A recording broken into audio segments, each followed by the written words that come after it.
Well, hi everybody, my name is Dr. JD Swanson, I'm the author of Karate Science, and welcome to 15 Minutes of Thought, class number 15. Wow, 510. So today what I want to talk about is the concept of Gyaku Hanmi. So when you think about Zen Kutsurachi, you have Mahami or Hanmi, Shomen, hips forward, and Gyaku Hanmi, okay, where the hips are all the way reverse, half facing. And I want to talk about that in a little bit of depth, and we'll do a couple of drills that are associated with thinking about it, but you'll notice that everything just sort of connects around a couple of concepts that we've talked about all the way through. So from here, let's get started. Hey, us. Good, so from here, the first time that you encounter Gyaku Hanmi is in the last line of Heian Nidan, yeah? So you'll see this, you're in Shutuke Kokutsurachi, you come across, rotate, and then feel the elbow here, connect, like so. Then of course it's a mega punch, and so forth through the kata. Kanazawa sensei does this movement slightly differently. He floats the rear arm and makes a connection. JK tends to just pull across, pull in place. Now the key thing is what we were talking about in class number 13, I think, so not the last one, the one before, is this idea of connection between the elbows and the hips, right? This idea of the rubber band pulling, the rubber band pulling, that idea. If you have that concept, Gyaku Hanmi is really simple. And I remember training once with Michael Berger, who did a lot of training in Japan, does a lot of stuff with Chinese martial arts now. And I asked him about, how do you know where the footwork goes? And he simply said the feet move as a consequence of the hips. And since then, a lot of other luminaries, Steve Ubel, Sensei Riley, Sensei Okazaki, have all said that and commented to me the same thing. So what I want you to think about is it's about, Gyaku Hanmi to me, is about that connection to the floor up into the hip, but allow the elbow and the upper body to make the position it needs to. So when you think about, if I make ordinary uchuke, just straight to the front, like so, think of like basare. Okay, if we're here, if I have this half face position, my elbow here, my chest and my back can flex at the same time. So this is the classic one fist width off, or fist and a thumb off your leg, the elbow one fist width off, blah diddy blah. That position, notice it's not this position where it's square off, it's here. This is the only place here, my back's disconnected, all the way out here, my chest is disconnected. It's only here where I can simultaneously flex my pec and my back. So if I imagine that as what I'll call the elbow to hip position, all I want to do when I go into Gyaku Hanmi is I want to maintain that position. So if I'm here, without shifting any of my upper body or my hips, I'm just going to change my legs. This is the position that I want. Again, notice my hips didn't change, simply my feet switch. 1, 2, 1, 2. I'm here, 1, 2, 1, 2. Other side, here, 1, 2, 1, 2. This kind of feeling.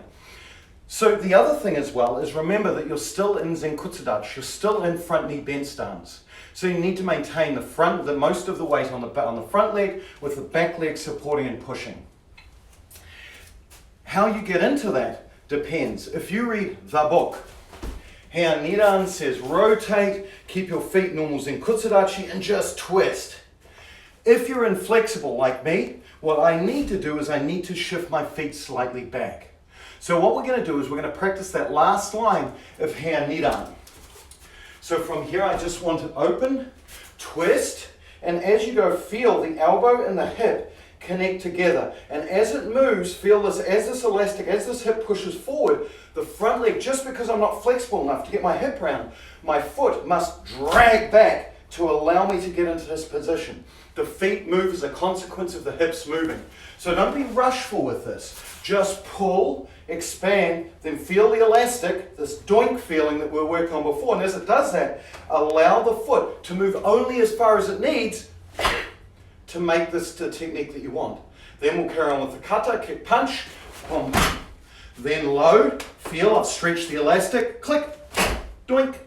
Then kick, punch, then load, feel the elastic, kick, punch, feel the elastic, kick, punch, and repeat. So what I'd like you to do is just practice that feeling. Practice the timing of being here, center, my hips and shomen, and feel the elastic pull, and feel that almost drag this hip forward, drag the elbow back, and allow the foot to move as it needs. Give that a go. So press pause, have a go. Good, okay, so you've done that. Now the thing that people often forget is they forget about this rear leg. So this time, I want you to do the same part of Hanmi, but this time, pay attention to my rear leg. Watch it from the side. So if I've punched out, I'm going to load my block, and then as I go, don't worry about my hips shifting in or back. Watch my rear leg and watch where my foot goes. My rear foot turns inwards, right? So what will happen is as I go, if I don't turn my foot, what will happen is that I simply end up here and my rear leg is disengaged from my technique. You can see my butt is hardly working. If I turn my foot, now my foot is pushing up and in the direction I want to go. It's like doing Gyaku like this, right? My rear leg's disengaged. I can't engage my hip properly. It's only when I turn my foot round that I can push off the floor and engage my hip. The same as with Gyaku Hanmi. Because I've pulled my foot back, I've got a little bit more room in the hip to be able to rotate and push, but if I simply push with my leg forward, it's disengaged. I must turn my back foot to now up. So now it's pointing in the direction of my center line. So if I look at it, if I kind of square off, even though my feet are shoulder width apart, my rear leg is almost pointing towards you, and it's turning here. So I'm in Gyaku Hanmi. If I kind of turn that so I'm front, this is the position that I'm in. Right? So it's here, this kind of feeling, this push up, out, from here I can kick, boom, here square, reload, rear foot, watch, it connects in and it's pushing up accurately in and out in this direction so I can get that center line where I need it to be. Again, preserving this, preserving this. So be aware of that rear leg push. Notice how nothing's different. So what I want you to do is practice that same line of Hanmi, something you're familiar with, up and back a bunch of times, really paying attention to that rear leg. Again, one other thing, don't leave it behind. Make sure it pushes in and under, just like any other technique that you do. Off you go, give it a go. Excellent, okay. So with that in mind, what we're going to do is we're going to practice from here, just really simply moving forward and back. So remember the basic 4-step drill we did? 1, 2, up, 3, 4, up, back with the right, 1, 2, up, back with the left, 1, 2, and up. I want you to practice that now.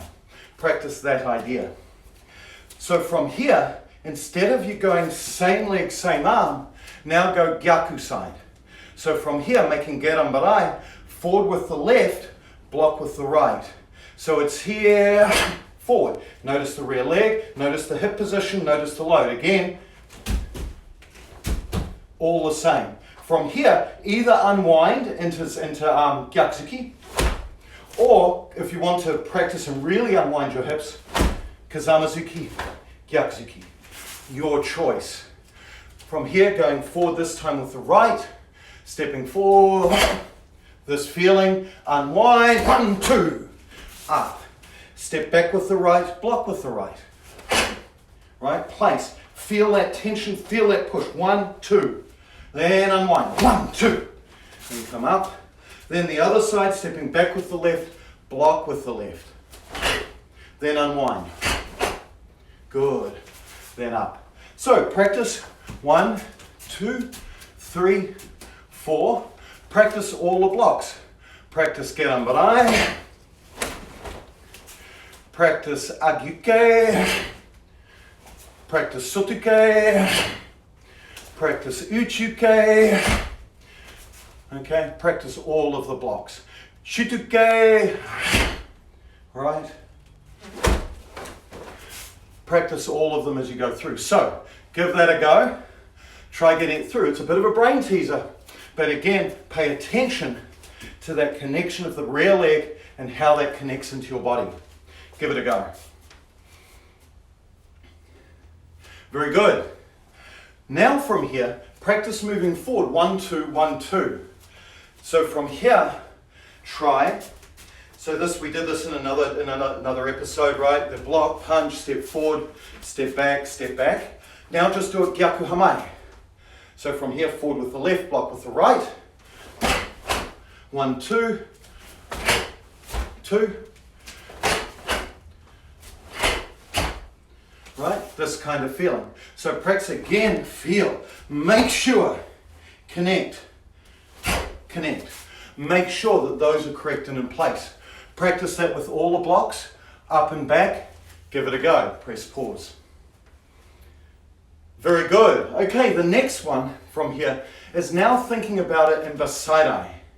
So from here, Basaidai as those who are sort of brown belt and above know, right, has the classic in, then 1, then 2, right, this kind of feeling, and around 1, all the way around, twist, and 2, right, this kind of feeling, this big wind, unwind, wind, unwind, right, kind of feeling.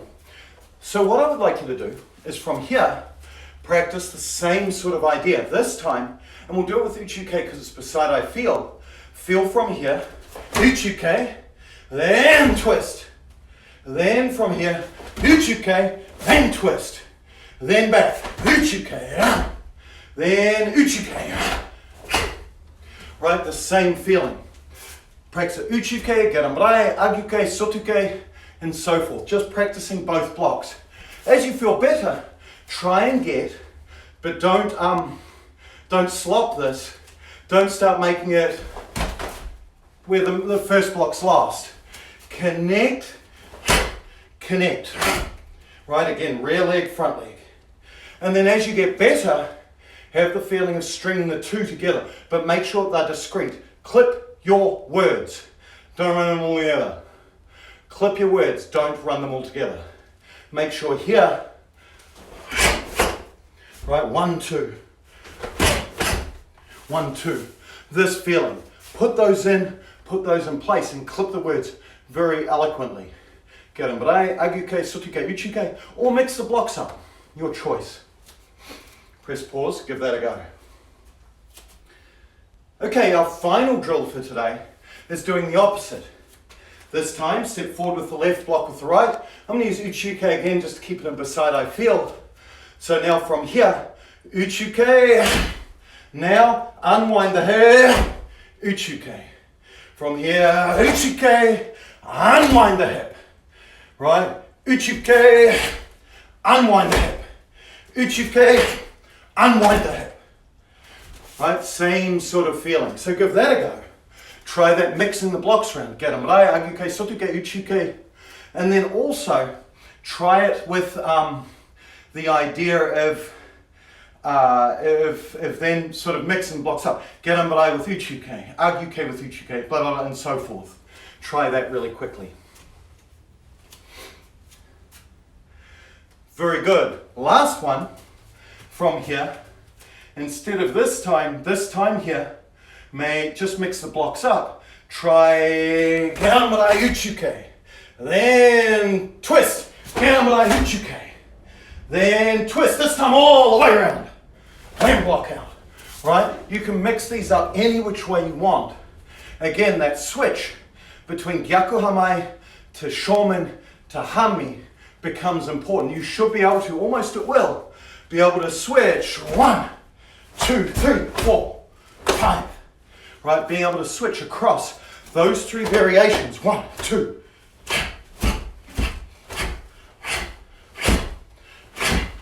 As you move, notice the anchoring of the back leg that does it. Okay, so with that, give that a go. I think it's a really good and an important piece to practice. Again, the whole thing is about maintaining the elbow or the body position to whatever upper body technique.